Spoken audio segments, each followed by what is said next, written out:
नमस्कार, शाम के 6 बज चुके हैं। आइए जानते हैं सुबह से लेकर शाम तक की बड़ी खबरें।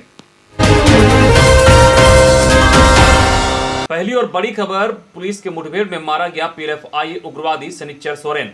खबर के अनुसार खूंटी थाना क्षेत्र के रनिया में आज सुबह पुलिस के साथ मुठभेड़ में 10 लाख का इनामी पीएलएफआई उग्रवादी शनिचर सोरेन मारा गया।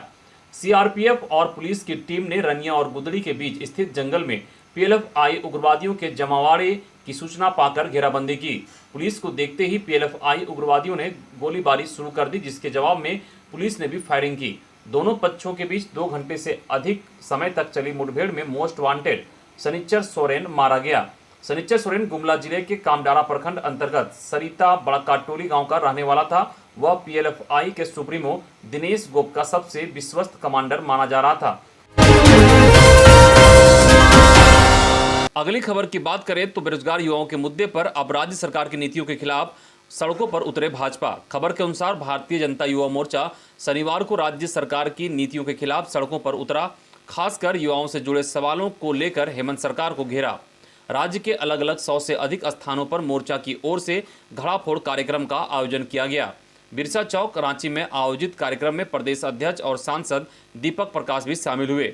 मौके पर उन्होंने कहा कि युवाओं के लिए नौकरी की बात करने वाली सरकार लगातार उन्हें अब ठग रही है। नौकरियां देने की घोषणाओं पर अमल करने के बजाय उल्टे नौकरी कर रहे युवाओं को बेरोजगार किए जा रही है। युवाओं के साथ ठगी का कारोबार सरकार बंद करे। मोर्चा के प्रमुख किसले तिवारी ने लातेहार में घड़ाफोड़ कार्यक्रम में भागीदारी की। इसी तरह अलग अलग जिलों में पार्टी के प्रमुख नेता भी शरीक हुए। पहली खबर, लॉ की परीक्षा 12 दिनों में कराने पर सहमति, छात्रों ने तोड़ी भूख हड़ताल। खबर के अनुसार जमशेदपुर कोऑपरेटिव लॉ कॉलेज के प्रथम सेमेस्टर के विद्यार्थियों ने दूसरे दिन अपने अनिश्चितकालीन भूख हड़ताल को समाप्त कर दिया है।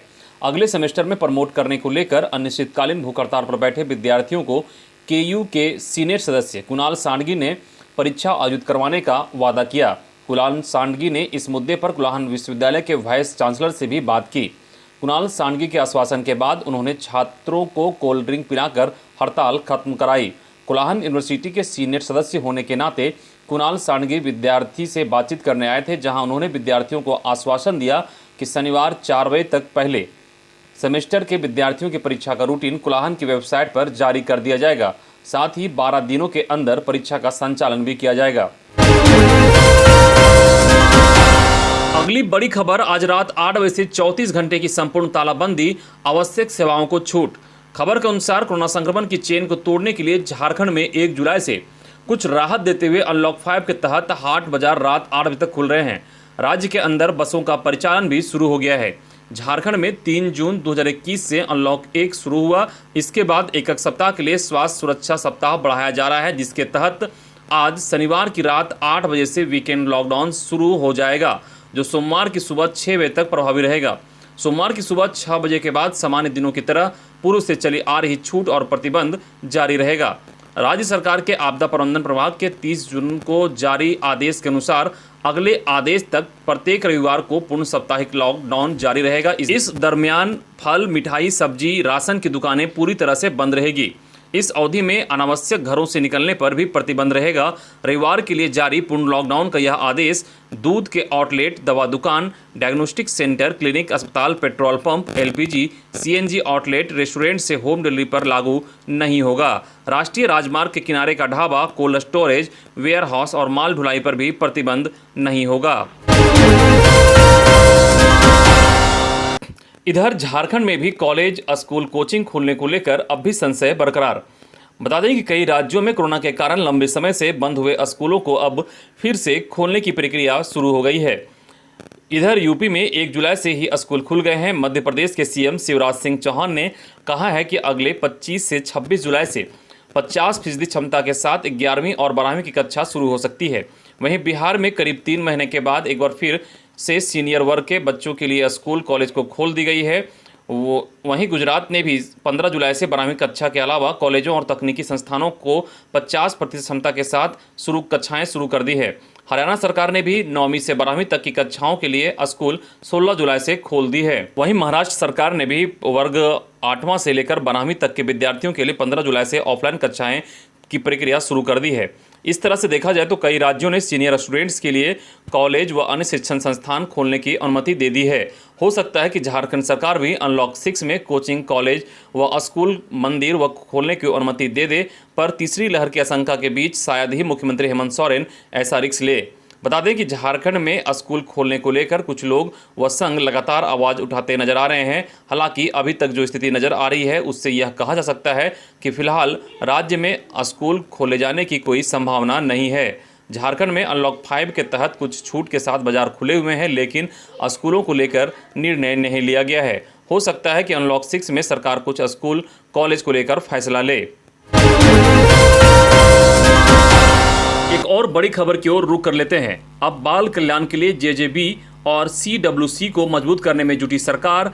76 पदों पर नियुक्ति के लिए जारी किया गया विज्ञापन। खबर के अनुसार काफी समय से राज्य में जुवेनाइल जस्टिस बोर्ड और चाइल्ड वेलफेयर कमेटी बदहाल है। इसमें मैन पावर का संकट बना हुआ है। जेजे एक्ट 2015 लागू होने के बाद से ही कभी भी जेजेबी और सीडब्ल्यूसी में पूरी टीम फंक्शन में नहीं दिखी। नियुक्ति हुई भी तो उनका कार्यकाल भी खत्म हो गया।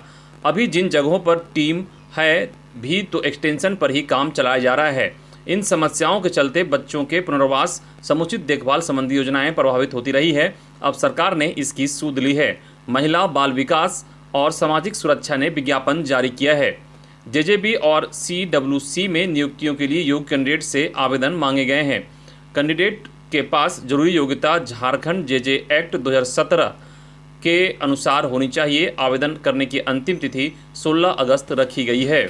इसके लिए आवेदन कैंडिडेट को https://requirement.jharkhand.gov.in के माध्यम से ऑनलाइन करना होगा। संबंधित जिलों में जेजे बोर्ड या सीडब्ल्यूसी में नियुक्ति के लिए वे अपनी पसंद तय कर सकते हैं। अलग अलग जिलों के लिए आवेदन करने में उन्हें अपनी प्राथमिकता बतानी होगी। जरूरी सूचनाओं के साथ निर्धारित समय सीमा से पहले आवेदन कर देना होगा।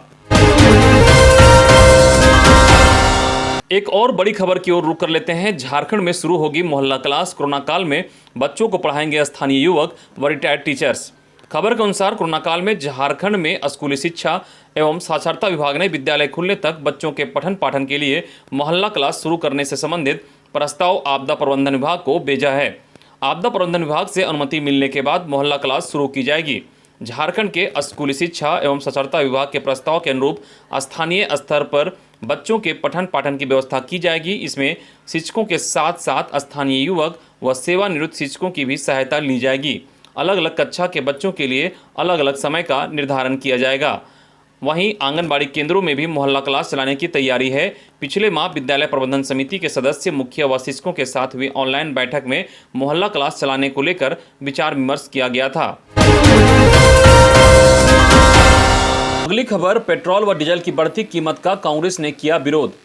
खबर के अनुसार कांग्रेस जुगसलाई प्रखंड ने पेट्रोल और डीजल की बढ़ती कीमत के विरोध में शनिवार को पैदल मार्च किया। इस दौरान कांग्रेस कार्यकर्ताओं ने रिक्शा पर स्कूटी रखकर प्रदर्शन किया। कार्यकर्ता प्रधानमंत्री नरेंद्र मोदी के खिलाफ नारेबाजी कर रहे थे। पैदल मार्च जुगसलाई घोड़ा चौक से शुरू होकर जुगसलाई बाटा चौक होते हुए रेलवे फाटक पहुंचकर समाप्त हुआ। यहां बढ़ती महंगाई के विरोध में प्रधानमंत्री का पुतला दहन किया गया। अगली खबर की बात करें तो राजधानी रांची साइबर क्राइम की कैपिटल बनने की ओर अग्रसर। बता दें कि साइबर अपराध के मामलों में जाम ताला को पछाड़कर अब रांची आगे निकल गया है। साइबर अपराधियों ने राजधानी रांची को अपना गढ़ बना लिया है। रांची जिला में साइबर अपराध के मामले में इस साल जनवरी माह से मई माह तक कुल 57 मामले दर्ज किए जा चुके हैं। ताजुब की बात तो यह है कि 57 मामलों में अब तक सिर्फ एक की गिरफ्तारी हुई है। वहीं साइबर अपराधियों का गढ़ माने जाने वाले जामताड़ा में इस साल जनवरी माह से मई माह तक कुल 39 केस दर्ज किए गए और 93 साइबर अपराधियों को गिरफ्तार किया गया। वहीं धनबाद में साइबर अपराध के 26 मामले दर्ज हुए, जिसमें 13 आरोपी पकड़े गए। जमशेदपुर में 23 केस दर्ज किए गए, जिसमें 4 आरोपी पकड़े गए। अगली खबर, महंगाई के खिलाफ कांग्रेस की साइकिल रैली, मोदी सरकार के खिलाफ नारेबाजी। बता दें कि झारखंड प्रदेश कांग्रेस कमेटी के निर्देशानुसार केंद्र सरकार के खिलाफ झारखंड के लगभग सभी जिलों में कांग्रेस कार्यकर्ताओं ने प्रदर्शन किया। इस दौरान पेट्रोल, डीजल, रसोई गैस, तिलहन दलहन आदि के मूल्यों में अप्रत्याशित वृद्धि के खिलाफ नारेबाजी की। इधर पलामू एक्सप्रेस से 440 बोतल देसी शराब बरामद। बिहार में शराब तस्करी का नया जरिया बना ट्रेन। बता दें कि बिहार में शराब पर प्रतिबंध लगाए जाने के बाद से सीमावर्ती राज्यों से शराब पहुंचाई जा रही है। झारखंड के सीमावर्ती इलाकों से भी यहां बनी शराब बिहार में ले जाई जाती है। सड़क मार्ग से शराब ले जाने पर रिस्क बढ़ने पर अब तस्कर ट्रेनों का सहारा ले रहे हैं। बिहार जाने वाली या इस राज्य के स्टेशनों से होकर गुजरने वाली ट्रेनों में शराब की तस्करी की जा रही है। बता दें कि पलामू एक्सप्रेस में शुक्रवार की रात की गई कार्रवाई में 440 बोतल के आसपास देसी शराब बरामद की गई। हालांकि इसमें तस्करों की गिरफ्तारी नहीं हुई। आरपीएफ की कार्रवाई की भनक लगते ही तस्कर यात्री बनकर मौके से फरार हो गए। अगली खबर हजारीबाग से है, जहां कोरोना की संभावित तीसरी लहर को लेकर विधायक मनीष जायसवाल गंभीर। मेडिकल कॉलेज अस्पताल को व्यवस्था सुधार का दिया निर्देश।